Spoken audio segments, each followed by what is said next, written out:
La parole est à Monsieur Jean-Sébastien Vialat, du groupe UMP, pour 5 minutes. Temps indicatif.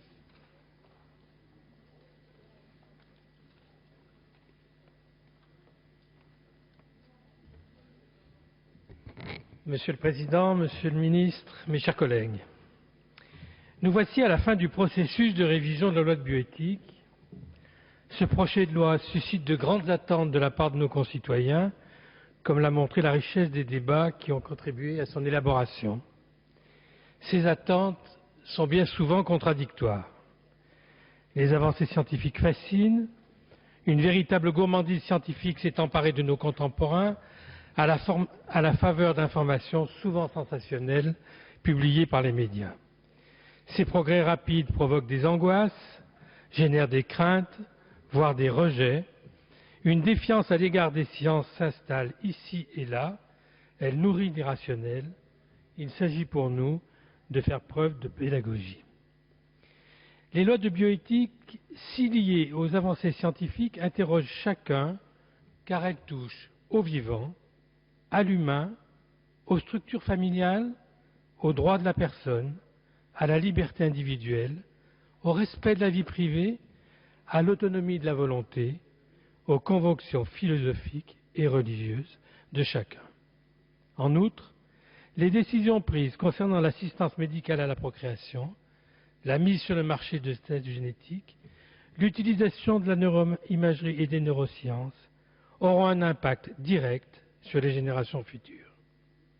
Au-delà de nos appartenances politiques, il nous a fallu identifier des problématiques nouvelles que les développements scientifiques posent afin de s'informer et de faire en sorte que les dispositions que nous adopterons soient en adéquation tant avec les découvertes scientifiques qu'avec les attentes de la société.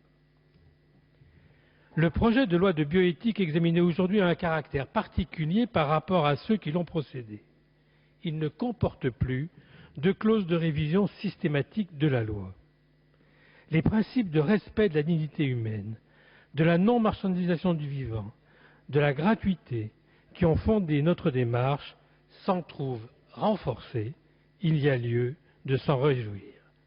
Pourtant, rien n'est figé.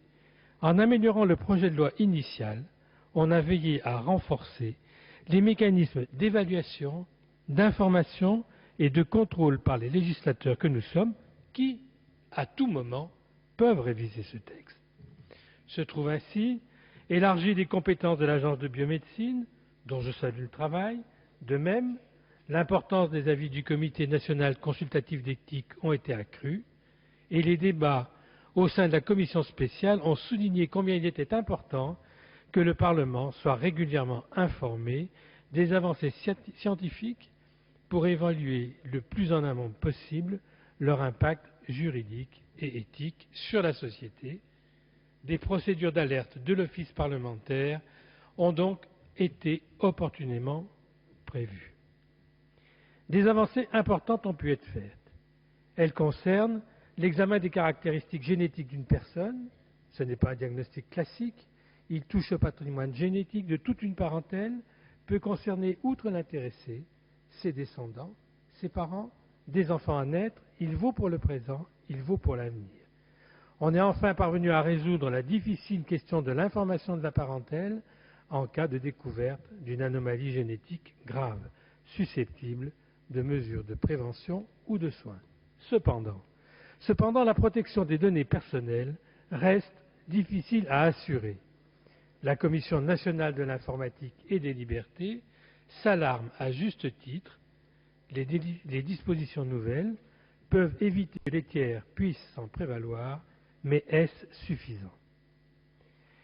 La prise en compte à partir des travaux de l'Office parlementaire et de la Commission spéciale de l'Assemblée des défis éthiques que lancent les sciences émergentes, qui constituent un nouveau chapitre du projet de loi, doit être saluée.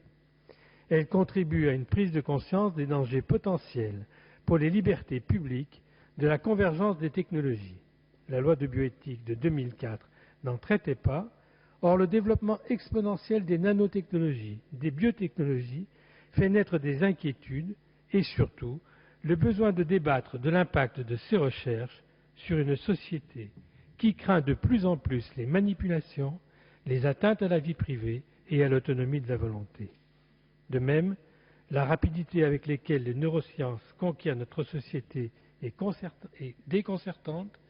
Confier à l'agence de biomédecine une mission de veille éthique sur les neurosciences et leur application est très important.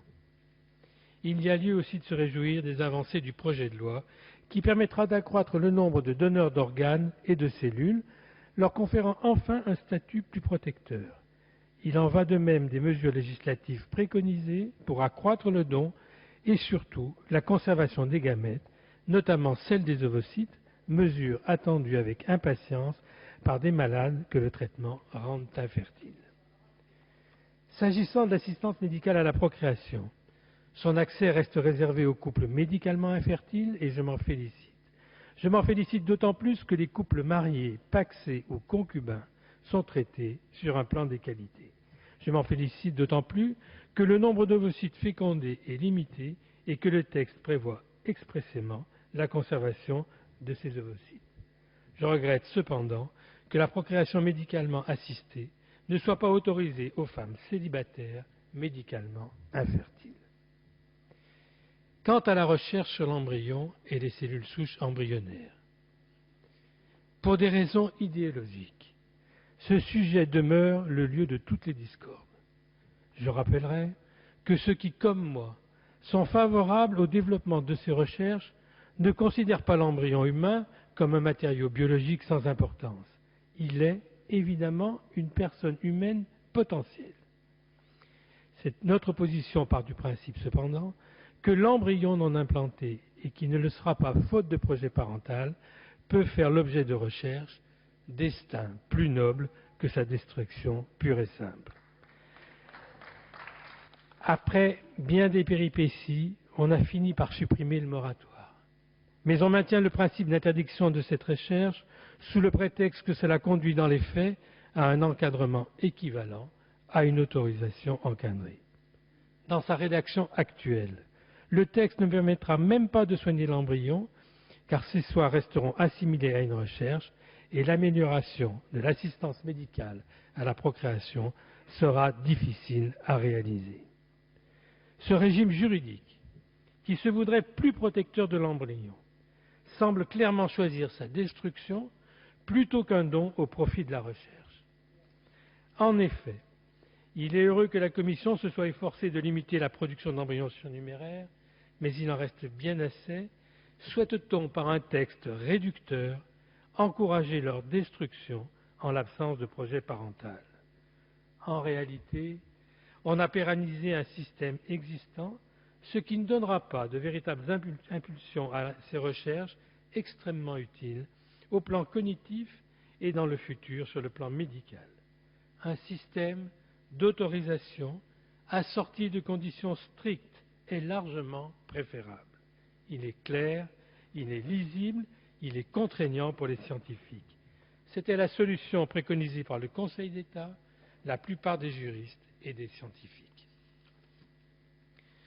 On a ainsi inscrit et pérennisé dans la loi un système de transgression culpabilisant les chercheurs, qui d'ailleurs pourront, comme le prévoit le texte de la Commission, faire jouer une clause de conscience. La notion de motif scientifique et médical rendrait mieux compte de l'objectif de ces recherches, surtout de celles qui visent à la compréhension de mécanismes cellulaires complexes, comme les mécanismes conduisant à la différenciation et ceux concernant la pluripotence. Les recherches sur les cellules souches embryonnaires ont surtout une finalité cognitive. Les applications thérapeutiques ne seront pas immédiates. Sans les recherches sur les cellules souches embryonnaires, celles sur les cellules souches adultes n'auraient pas connu le même développement. Des résultats majeurs des recherches fondamentales sur les cellules souches embryonnaires de ces dernières années ont ouvert la voie à l'exploitation des propriétés de ces cellules, dont les possibilités, notamment en médecine régénérative, commencent à apparaître. La compréhension plus fine de l'apparition de certains cancers dépend de recherches menées tant sur les cellules souches adultes que sur les cellules souches embryonnaires, et il est absurde de vouloir opposer ainsi les recherches les unes aux autres, elles se fertilisent mutuellement. Seule une régulation et un encadrement adaptés peuvent éviter les dérives. Nous avons tous constaté que les interdits posés par la loi, comme le rôle accru de la veille dévolue à l'Agence de biomédecine, détermineront les limites et les dangers de certaines pratiques autorisées à l'étranger. Cependant, les débats ont montré qu'il existe un marché, un quasi-marché du droit biomédical, un dumping juridique qui exige le recours à des normes internationales communes et, si possible, contraignantes. Tel est l'enjeu de la ratification par la France de la Convention d'Oviedo, qui aurait dû intervenir depuis bien longtemps, et il faut qu'enfin, au terme de cette révision, un projet de loi de ratification soit proposé. Alors, mesdames et messieurs, comme je ne suis pas animé par un esprit partisan, comme mon ami Michel Vaxès, comme notre président Alain Claes, comme M. Jardet du Nouveau Centre, je voterai le texte de loi en espérant cependant qu'au niveau de la recherche sur l'embryon, nous le ferons évoluer et que c'est la définition d'une autorisation sous condition qui sera adoptée.